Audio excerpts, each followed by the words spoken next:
नमस्कार, मैं श्यामगिरी। आप देख रहे हैं टीएफडी इंडिया न्यूज 24। टीएफडी इंडिया न्यूज 24 में आप सभी दर्शकों का स्वागत है। मोदी का 100% झोला उठेगा, ऐसी बातें अब कही जाने लगी हैं और यह बातें बड़ी प्राथमिकता से की जा रही हैं। वजह बहुत साफ है, जिस तरह से मोदी सरकार के रवैये हैं, इसलिए नहीं कि विपक्ष सरकार गिराना चाह रहा है, विपक्ष चाह रहा है कि सत्ता में आ जाए, मोदी तोड़ फोड़ कर रहे हैं, इन सभी बातों को छोड़ दीजिए आप। जो सरकार जनता से कनेक्ट नहीं होती है और जनता से विद्रोह हो जाए जिस सरकार का, और जो सरकार जनता का दमन करती है और उन जिसे दमन जिसके साथ कर रही है उनकी संख्या बढ़ जाती है, तो फिर एक विद्रोह की परिस्थिति उत्पन्न हो जाती है। फिर लोग अपने हक की लड़ाई के लिए उनके सामने और कोई रास्ता नहीं रहता है, तो उन्हें सड़क पर आने की जरूरत पड़ जाती है। उनकी संख्या बहुत काफी हो गई है, इसलिए मोदी का 100% झोला उठना तय माना जा रहा है। क्योंकि आप दर्शक समझिए, वोटर लिस्ट से नाम काटने से करोड़ों की संख्या में लोग वंचित हो गए। इस सरकार का उद्देश्य तकरीबन 20 करोड़ से अधिक लोगों के नाम काटने का है। तो इस देश के वह 20 करोड़ लोग कहां जाएंगे, आप सोचिए। वह हैं तो यहीं के, उनके माता पिता सबका जन्म यहीं पे हुआ है, यहीं पे पैदा हुए, यहीं पे बड़े हुए हैं, यहीं पे पढ़े लिखे, और उन्हें आप अगर कह दीजिएगा कि आप इस देश के नागरिक नहीं हैं, और बाकियों पर भी तलवार लटकी रहेगी। और सरकार ने कोई नागरिकता का प्रमाण पत्र दिया नहीं है, तो लोगों के अंदर एक गुस्सा तो भड़केगा, क्योंकि उनका हर सरकारी योजना से उनका नाता खत्म हो जाएगा। और यह सरकार अपनी नाकामियों को छिपाने के लिए यह सारी चीजें कर रही हैं, और जब कर रही है तो लोगों के पास रास्ता क्या बचता है, बताइए क्या बचता है? क्योंकि इस सरकार ने सब बेच करके, खा पी करके लुटा दिया है और लूट लिया है, इसके पास कुछ बचा नहीं। तो लोगों को अलग अलग तरह से उलझा रही है, अलग अलग से उलझा करके लोगों को बेवकूफ बना करके अपना उल्लू सीधा कर रही है। तो ऐसे में जनता के पास कुछ नहीं बचता है। अब इस सरकार ने कहा कि पासपोर्ट को हम नागरिक नहीं मानते। किसे? पासपोर्ट को हम नागरिकता का प्रमाण पत्र नहीं मानते। तो पासपोर्ट क्या है, ड्राइविंग लाइसेंस क्या है, आधार कार्ड क्या है, पैन कार्ड क्या है? यह चीजें जो हैं, Aadhaar card, PAN card, driving licence, passport और राशन कार्ड, इन्हीं डॉक्यूमेंट्स का हर जगह काम लगता है। आप बैंक खाता खोलने जाइए, आधार कार्ड और पैन कार्ड आपकी जरूरत पड़ती है। इनकम टैक्स फाइल रिटर्न करने जाइए, आपको आधार कार्ड और पैन कार्ड की जरूरत पड़ती है। बैंक में खाता खुलवाइए, आधार कार्ड और पैन कार्ड की जरूरत पड़ती है। तो आपको टैक्स लेने के लिए पैन कार्ड चाहिए।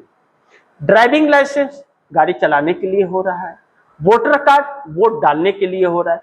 तो क्या वोटर कार्ड को देश की नागरिकता मान रही है यह सरकार? नहीं मान रही है। तो फिर नागरिकता क्यों पूछ रही है? यह सवाल है, और यह सवाल इस सरकार के लिए संकट बन सकता है।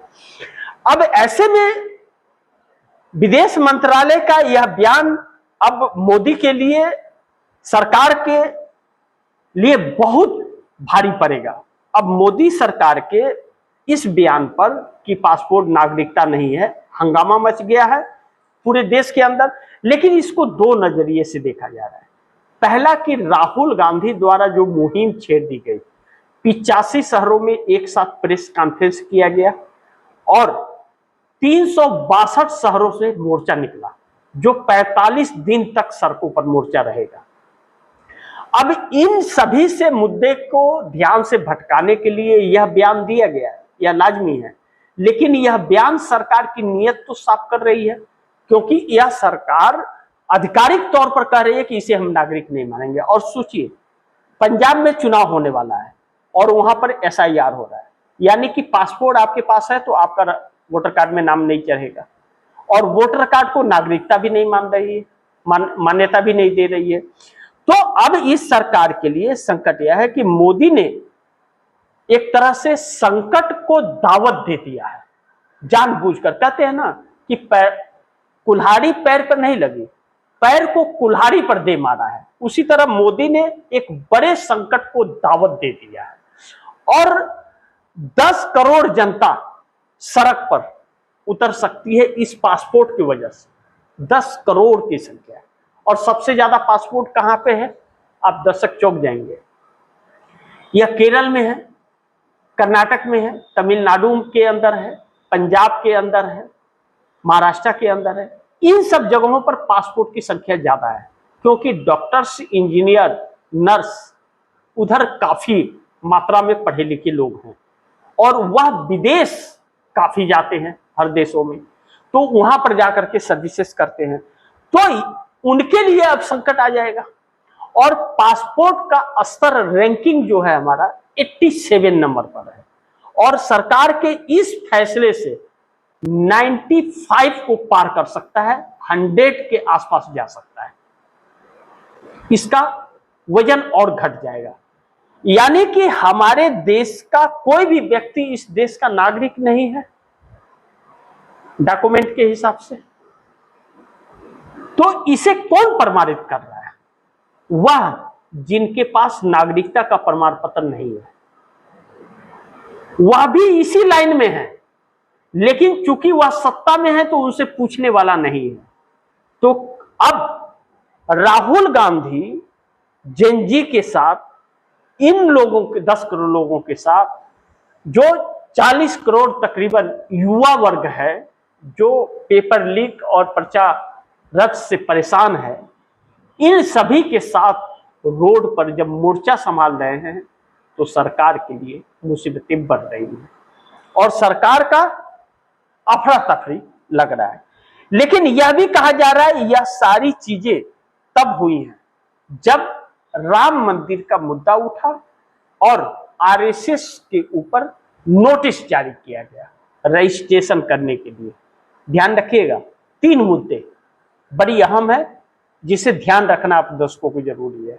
पहला, राम मंदिर में 200 करोड़ से अधिक की चोरी, जिसमें सीधा हाथ मोदी सरकार और आरएसएस का है, सीधा इन्हीं दोनों का कब्जा है। और आज तक एसआईटी जांच हो गई, रिपोर्ट बाहर नहीं आया और एक भी एफआईआर नहीं हुआ उसके बावजूद। लेकिन एसआईटी का मानना है चोरी तो हुआ है, तभी भी एफआईआर नहीं हुआ, जबकि एफआईआर का रिक्वेस्ट किया गया। पहला रीजन जिसमें आरएसएस और सरकार फंस रही है, इनका हिंदुत्व फंस रहा है, मंदिर का मुद्दा इनका फंस गया है और यह बात सुर्खियां बटोर देश के हर एक व्यक्ति की जुबान पर इस बात की चर्चा है। नंबर 1। नंबर 2, आरएसएस को कर्नाटक सरकार द्वारा नोटिस देना। आरएसएस को जब नोटिस दिया गया कि आप विश्व का सबसे बड़ा एनजीओ संगठन हो, आपकी शाखाएं लाखों में हैं, आपके पास पैसे खरबों में आते हैं, आपके पास कर्मचारी लाखों में हैं, तो आपने रजिस्ट्रेशन क्यों नहीं कराया और इनकम टैक्स क्यों नहीं भरा? तो पहले कर्नाटक सरकार ने उन्हें खत लिखा, उसके बाद नहीं किए तो नोटिस जारी किया और उसके बाद जवाब नहीं दिए तो बोले अगर आप जवाब नहीं देते हो और डॉक्यूमेंट नहीं आप जमा करते हो तो आपके ऊपर हम कानूनी कार्रवाई करेंगे। यानी कि एक देश के इतने बड़े एनजीओ जो 100 साल से चल रहा है वह रजिस्टर्ड नहीं है, जबकि एक रेली पटरी वाले को रजिस्ट्रेशन करना पड़ता है। तो फिर इस पर रजिस्ट्रेशन कराने से दिक्कत क्या है आरएसएस को? क्यों नहीं आरएसएस कराना चाहता है? इसलिए कि उसकी असलियत आ जाएगी। सारे रजिस्ट्रेशन करते ही सारे पैसों का ब्यौरा पेश करना पड़ेगा इनकम टैक्स डिपार्टमेंट को, जिसमें उसका भेद खुल जाएगा, पोल खुल जाएगा। सारे संगठनों का ब्यौरा देना पड़ेगा, दफ्तरों का, कौन लोग हैं कर्मचारी, कहाँ रहते हैं, क्या नाम है, कहाँ से आए, यह सारी हरकतें उसमें पता चल जाएगी। इसलिए नहीं कर रहा है क्योंकि उसमें एक सीमा होगी कि आप जिस संगठन का जिस चीज के उपयोग के लिए संगठन बना रहे हो उसकी एक तय सीमा है, उस सीमा को आप क्रॉस नहीं कर सकते, उस सीमा के अंदर ही आपको रहना है। तो उस सीमा के अंदर नहीं रह सकती आरएसएस, सभी चीजों को छुपा रही है, जबकि आरएसएस के ऊपर बैंड बहुत पहले लग चुका है कि वह राजनीतिक गतिविधियों से कोई ताल्लुकात नहीं रखेगा और संविधान के दायरे में रहेगा, जिसे वह बिल्कुल संविधान को मानता ही नहीं है। ऐसे में आरएसएस नहीं दिखा रहा है और आरएसएस के जो चाहने वाले हैं वही अब सवाल उठा रहे हैं कि आपको रजिस्ट्रेशन कराने में दिक्कत क्या है, जब हर किसी के लिए रजिस्ट्रेशन होता है तो आपके लिए क्यों नहीं। इससे एक मतभेद प्राप्त हो रहा है आरएसएस को लेकर, और यह सारी चीजें नरेंद्र मोदी की वजह से हुई हैं। नरेंद्र मोदी ने 15 अगस्त को दिल्ली के लाल किले से यह कहा था कि आरएसएस विश्व का सबसे बड़ा एनजीओ है और हमें उस पर गर्व है और वह देश के लिए बहुत काम करता है, जबकि आज तक देश में नफरत फैलाने के अलावा कुछ भी नहीं किया है। चूंकि रजिस्ट्रेशन नहीं है इसलिए वह आरएसएस ने जब राष्ट्रपिता महात्मा गांधी को मारा था नाथूराम गोडसे ने, वह आरएसएस से ताल्लुकात रखता था। तुरंत आरएसएस ने कहा कि नहीं, यह आरएसएस का नहीं है, लेकिन रजिस्ट्रेशन हो जाएगा तो नाम दर्ज हो जाएगा, पहचान हो जाएगी, तो आरएसएस फंस जाएगा। इसलिए आरएसएस ने रजिस्ट्रेशन करा रहा है। लेकिन कर्नाटक सरकार छोड़ने के मूड में नहीं है और कांग्रेस की पूर्ण बहुमत की सत्ता है और ऐसा सीएम है जो किसी से डरता नहीं है। अब मोदी सरकार कुछ नहीं कर पा रही है। मोदी सरकार यह नहीं कह पा रही है कि नहीं, आप लाइसेंस के लिए नहीं पूछ सकते, क्योंकि यह कानून के दायरे में आता है, लाइसेंस दिखाना पड़ेगा। फंस गया। जब आरएसएस फंस गया तो अब इस सरकार को संकट में डाल दिया मोदी को। इनके काले चिट्ठे खोलने के लिए मध्य प्रदेश में मोहन यादव के जमीन घोटाले को बाहर किया गया, क्योंकि वहां पर 500 करोड़ रुपए की जमीन हमारे देश के गृह मंत्री अमित शाह 1 रुपए में लिए हैं। यह भी बात निकल करके आ रही है चर्चाओं में, प्रूफ भी आप दर्शकों के सामने आएगा। काशी में बहुत बड़ा खेल वाराणसी के अंदर हमारे देश के प्रधानमंत्री ने कर दिया, जो मां गंगे ने मुझे बुलाया बोल करके कह रहे हैं। एक बड़ी संकट में यह सरकार फंस गई है। अब ऐसे में राहुल गांधी जेनजी को लेकर के जब सड़क पर उतर रहे हैं और 20 लाख बच्चे प्रभावित हुए और 18 lakh 20 lakh NEET paper leak से और री एग्जाम हुआ तो भी समस्याएं उन बच्चों के लिए खड़ी रही और 18 लाख बच्चे सीबीएसई के जो जिनकी गड़बड़ी हो गई पेपर चेक में और समस्या खड़ी हो गई है। 38 लाख 40 लाख बच्चे, तकरीबन 40 लाख बच्चों के साथ जो दुर्व्यवहार इस सरकार ने किया है, 3500 कुछ करोड़ रुपया साल का यह सरकार इन पेपर लीक और गड़बड़ियों के माध्यम से इनकम करती है, जो सीधा आरएसएस के जेब में जाता है। यह बात अब प्राथमिकता से कही जाने लगी है, लेकिन किसी मंत्री का इस्तीफा नहीं हो रहा है। दुर्भाग्य यह है। अब ऐसे में मोदी का झोला 100% उठेगा या नहीं, यह फैसला आप कर लीजिए। अगर जनता जग गई, देश की जनता जग गई, तो क्या झोला नहीं उठेगा? इनका झोला बचेगा किसी भी कीमत पर? आपको लगता है कि बच जाएगा? सवाल ही नहीं उठता है। इसलिए यह बहुत परेशान है। अब इन सभी समस्याओं के बीच मोदी सरकार के लिए एक ऐसी समस्या खड़ी हो गई है कि एक तरफ आरएसएस मोदी और शाह को हटाना चाहता है अपने वजूद को बचाने के लिए, और मोदी शाह किसी भी तरह कुर्सी बचाना चाहते हैं अपने गुनाह छुपाने के लिए। इस बीच जंग छिड़ी है। जब इस बीच जंग छिड़ी है तो सोचिए, करोड़ों की संख्या में लोग वोटर लिस्ट से नाम कटने की वजह से सड़क पर आने को मजबूर हो रहे हैं। करोड़ों लोग पासपोर्ट को भी मान्यता नहीं दी जा रही है, इसके वजह से आ रहे हैं कि इसके आगे और क्या डॉक्यूमेंट बना सकते हैं। लाखों बच्चे इसलिए सड़क पर आने को तैयार हैं क्योंकि उनके भविष्य के साथ सरकार खिलवाड़ कर रही है। करोड़ों मजदूर परेशान है क्योंकि उनके लगे हुए रोजगार चले गए हैं।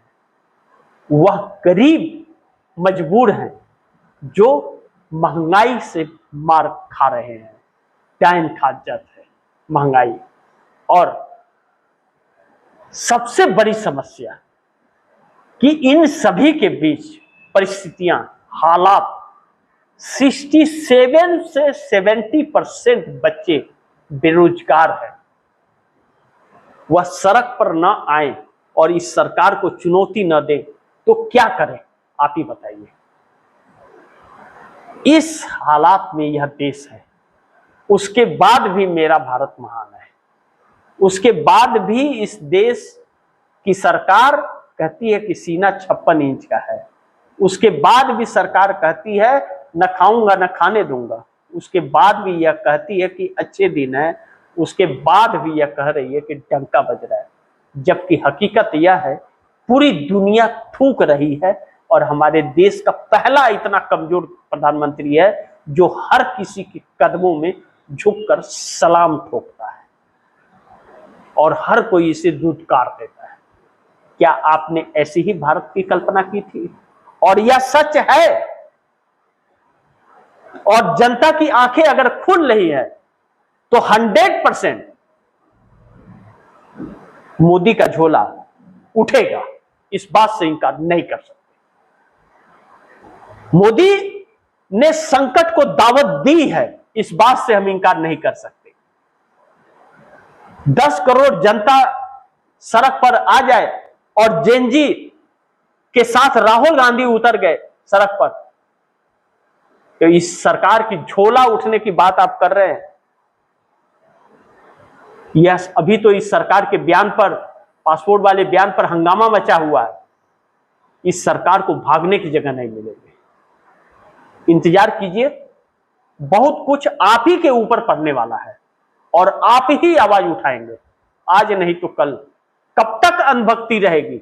एक दिन तो अंधभक्ति टूटेगी। लेकिन किसी ने खूब कहा है, तब पछताए होत है क्या जब चिड़िया चुन गई खेत। यही बात राहुल गांधी ने इंडिया गठबंधन की बैठक में भी कही थी, लेकिन इंडिया गठबंधन के घटक दलों को फिर भी आंखें नहीं खुली। अंजाम, पार्टियां टूट गई, 48 सांसद बिखर गए। बाकी आप दर्शक क्या सोचते हैं? आप दर्शकों की क्या राय है, क्या सुझाव है, कमेंट बॉक्स में जरूर दीजिएगा। इस खबर को ज्यादा से ज्यादा शेयर कीजिए, अपने दोस्तों को भी कहिए आगे शेयर करें। और आपने अगर टीएफडी इंडिया न्यूज़ 24 को सब्सक्राइब नहीं किया, सब्सक्राइब कर लीजिए, अपने दोस्तों को भी कहिएगा सब्सक्राइब करें। मिलते हैं अगली खबर के साथ, तब तक के लिए नमस्कार।